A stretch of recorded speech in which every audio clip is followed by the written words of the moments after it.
So if you're having this fish curry, the spoon doesn't make justice. You have to take a little bit of rice with a small chunk of big fat fish, and then you need to just slurp it like this, right? Mmm.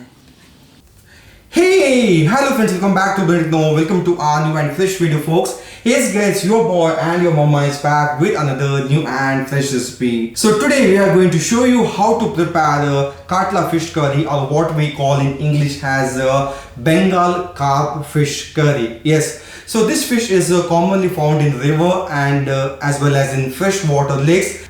This fish is cleaned and sliced with bones retained in it. So we got it directly from the market. It's a bit towards the tougher side to clean it. So we got it from the market, and this fish is rich in proteins and vitamins, and also this fish is low on calories. So this fish is recommended for Weight Watchers. I mean the fitness freaks, they can have this fish. So yeah folks, without further ado, let's see how to prepare this yummy and delicious Bengal carp fish curry or Katla fish curry. So let's move to the kitchen, right?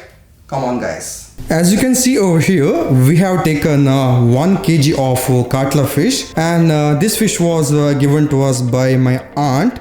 So they have cleaned, washed and sliced it into medium sized pieces. So as you can see over here, the Katla fish gills are towards bit grey side, and the tail section it's bit whitish. So this is how you can identify the fish.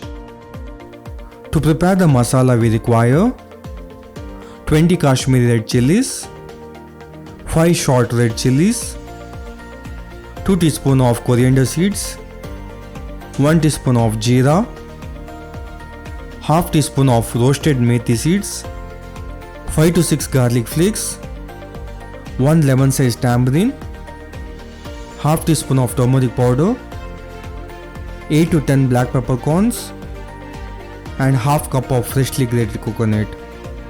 And now we need to make a fine grounded masala. Meanwhile, when the masala is getting ready, let's prepare the steamed rice to munch on with the fish curry. So here we have taken 1 cup, or to be precise 250 grams of steamed rice.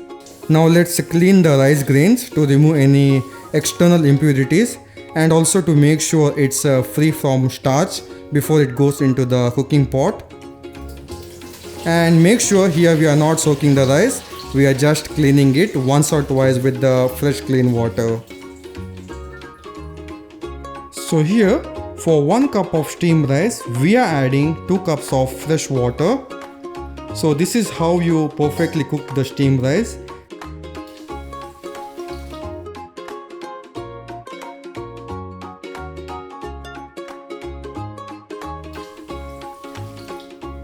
So here we are done adding 2 cup of water for 1 cup of steamed rice, and now we are adding little bit of salt.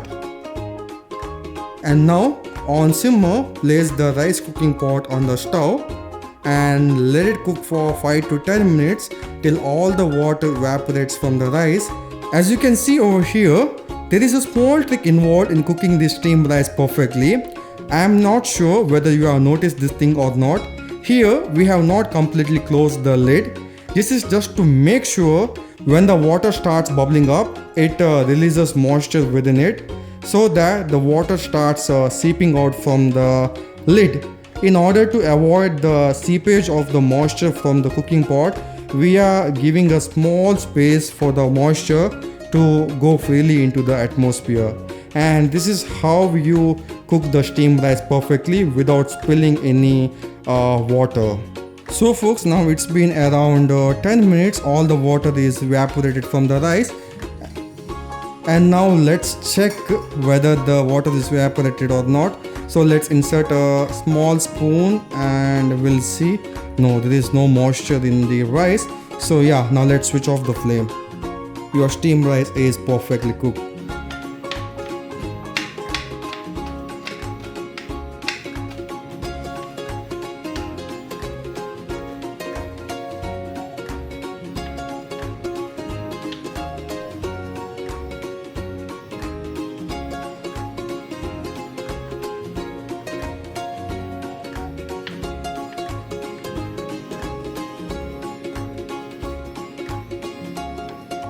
Now place the cooking pot on the stove and add little bit of coconut oil to it.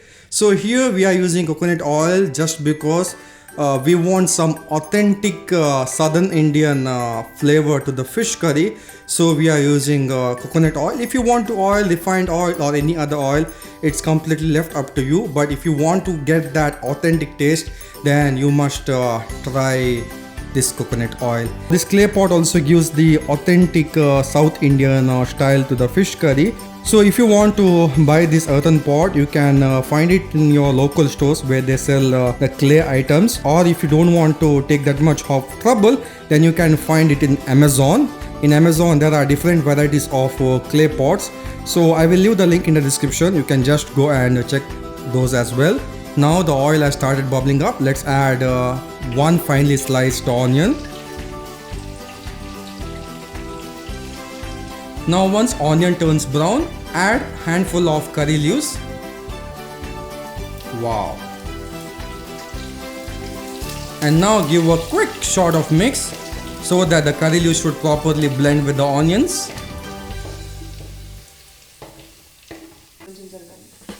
Now add 1 teaspoon of ginger garlic paste. So this ginger garlic paste is freshly prepared at home. And fry this ginger garlic paste till it gets rid of its raw flavor. Now add 1 finely chopped tomato.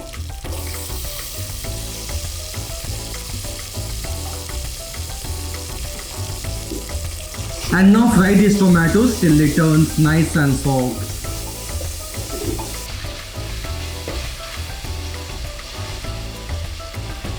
Now once your tomatoes are nice and soft, add half finely sliced onion.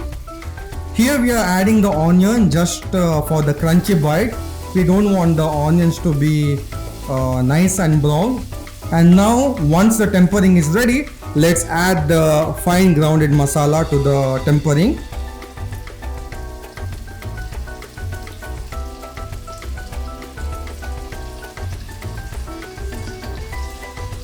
And wow, look at the color of the masala, guys. It looks so colorful, right mama? And now sort this masala nice and thoroughly. And now once the masala starts bubbling up, add some water to it. So here we have diluted some water with the leftover masala, and that water we are using here.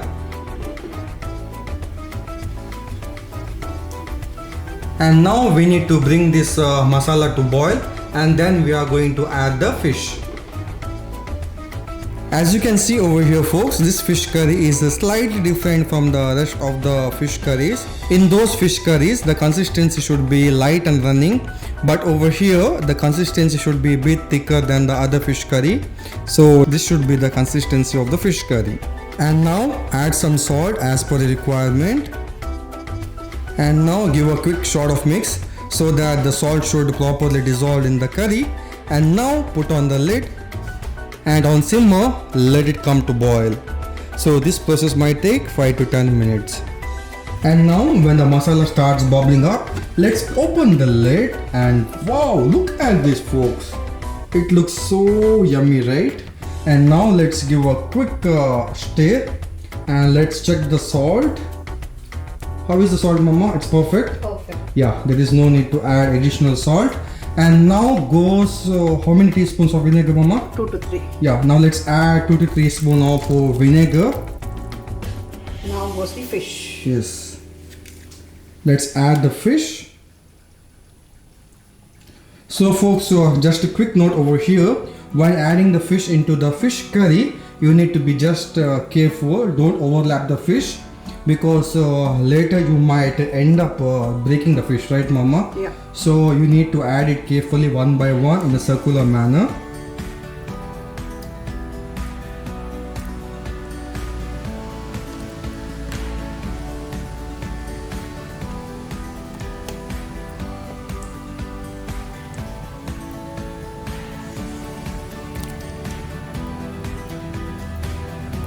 So folks, here all the fish pieces are properly dunked in the curry, and now we are giving few shakes, I mean once or twice, to the fish curry so that the fish properly sits in the curry.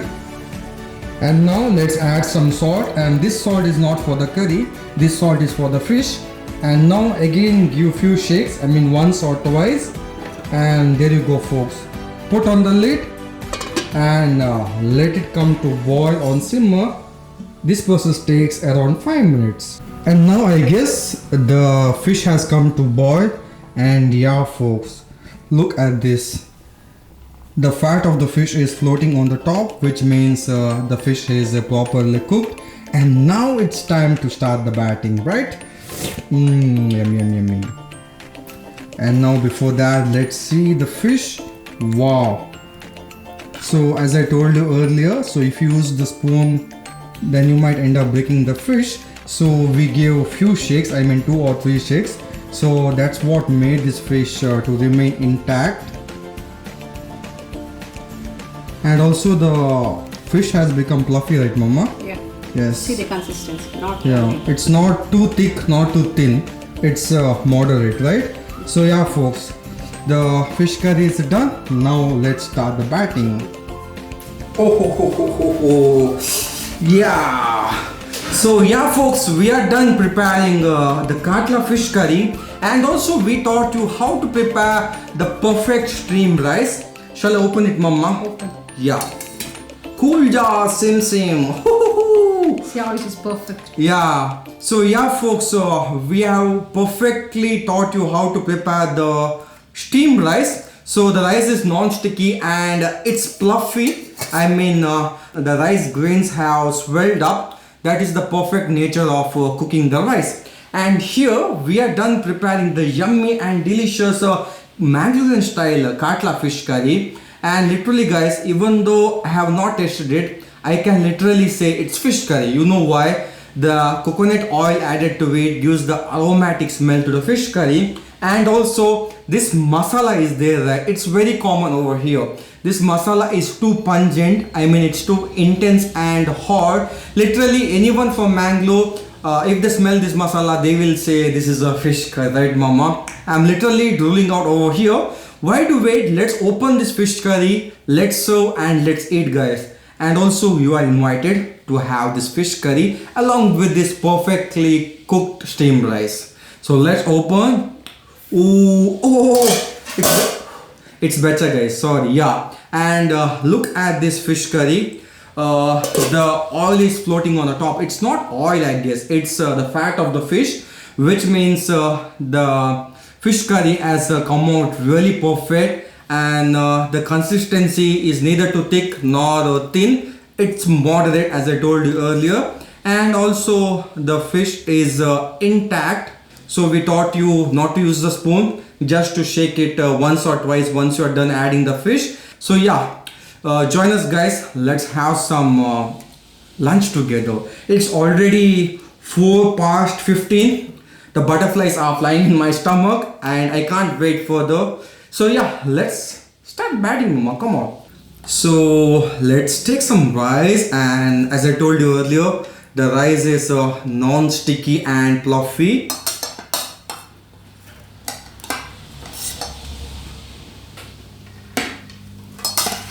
And guys, this fish curry complements so well with this steamed rice. Wow. Enough. Victory is great for me. And now folks, I'm going to take a piece of fish. I don't Mama, know. you want fish? I don't know. You don't want fish? Okay.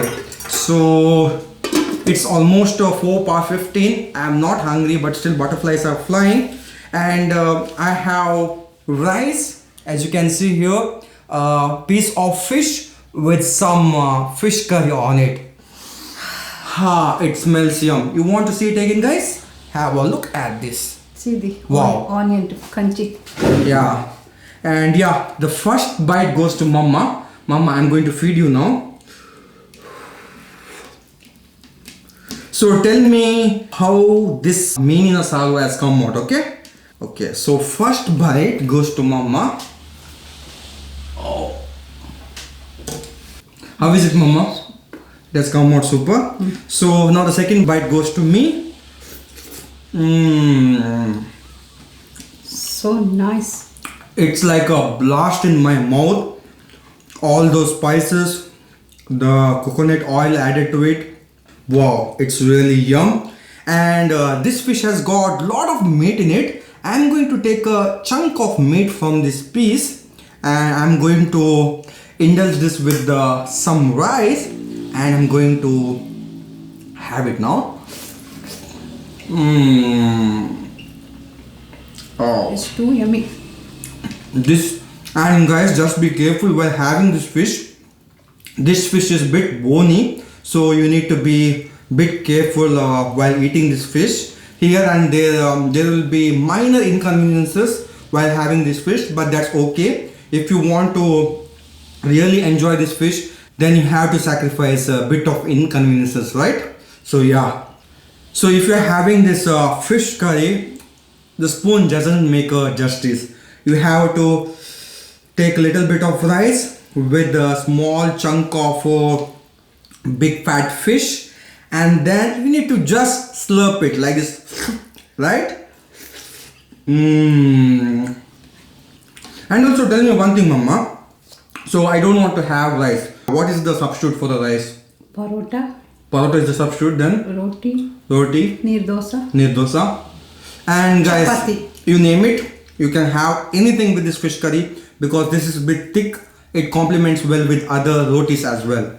So yeah, folks, thank you so much for staying tuned throughout our video. I hope this video was very entertaining and educative for you. So until next time, bye bye. See you guys. Love you all. Bye bye. Do not forget to like and share it with your friends. If you have any suggestions, please let us know in the comment section below. Until next time, bye bye guys. See you. Love you all. Don't forget to share it with your friends.